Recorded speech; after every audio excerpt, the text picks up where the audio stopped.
مساء الخير، معاكم دكتور طارق من كازابلانكا لزراعه الشعر. معانا استاذ سامح. استاذ سامح كان بيعاني من صلع من الدرجه الخامسه. آه، جه من سنه. زرعنا، عملنا العمليه وزرعنا 4500 جرافت.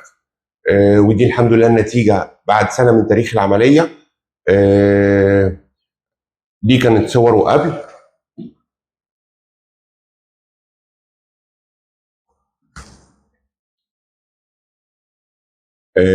نحب نسمع استاذ سامح بعد سنه من تاريخ العمليه هيقول ايه.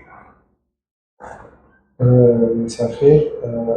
أحب طبعا أشكر الدكتور طارق. أنا كنت عندي صلع، وكان شعري خفيف، وكان ده بيسبب لي مشاكل كتير في الصور، في العادي بتاعي. كل حد يقابلني يقول لي شعرك خفيف، فقررت إن أنا أعمل العملية.